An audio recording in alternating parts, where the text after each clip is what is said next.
Andy Schwartz, co-founder and CEO at OnePoint BFG Wealth Partners. What are the major concerns for successful financial advisors in the independent channel today? Well, there's so many things that advisors are thinking about in the independent channel. I mean, first is where do they want to be? If you're an RIA trying to grow your firm, then one of the big challenges today is technology. AI is. I almost feel silly even using the word or talking about AI because that's all everybody talks about. But I think one of the big risks for independent RIAs, and I'm talking about firms, big or small, is if they're not meeting the challenge, the technology challenge, the AI challenge, then they're going to get left behind. It's complicated, it's expensive, we need help. We have a great team here, but I think that that's something that's a really big issue today, and it will be productive in the future. And then the biggest challenge always is, Chris, is how do we grow our businesses? We always have money going out because people spend money. The question is, how do we grow our net assets, on an ongoing basis? Because that's everybody's. It's organic growth is so much more important than inorganic growth. And everybody wants to go out and do deals, and we've got lots of aggregators in the space today. But to me, that's not where the value is. The value is you've got to be able to grow your firm. You have to be able to attract advisors. There has to be a reason for them to want to come to you, but you've got to grow organically. You've got to help these people grow organically. Most important.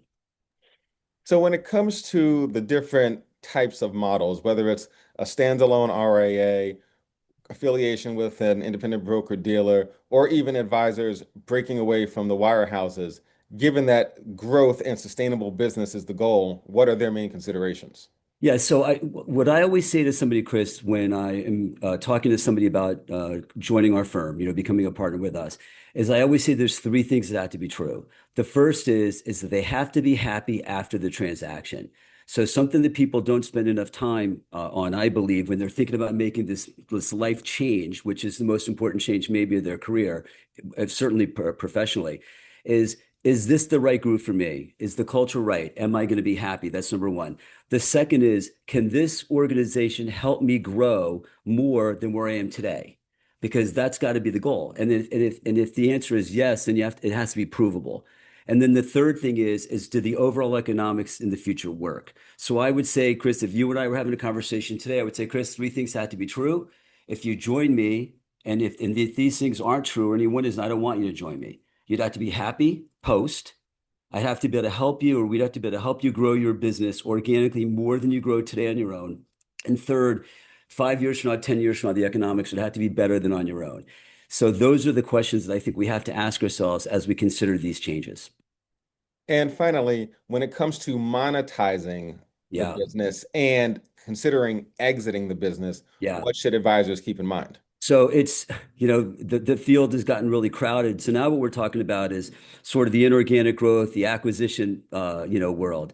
So number one, recognize whether you're talking about joining an aggregator or whether you're actually joining a real firm, because there is a difference. We think of ourselves as a firm, obviously. Um, but one of the mistakes I think people make is they just base the decision, based on a multiple. So everybody always says, "So what's your multiple? What's your multiple?" First of all, understand the difference between EBOC and EBITDA because they're different. And it's not just a multiple because typically these deals are cash and equity. And there's some great firms out there that are way bigger than we are. And they would have been great firms to join 10 years ago. But the reality is that equity play is over. So you want to join a firm that is super sustainable and that they're going to become a big firm, but they're not a big firm yet because that's where your equity can grow two, three, or four times. So that's something that I think people have to be really smart about, and something we talk to our advisors about. We won't be that firm forever, but one of the advantages we have today is that we are a firm like that, where we know that we can triple, quadruple our equity value over the next 10 years. So that's what people should be looking for. Andy, excellent insights. Thank you very much for your time. My pleasure, Chris. Good to see you.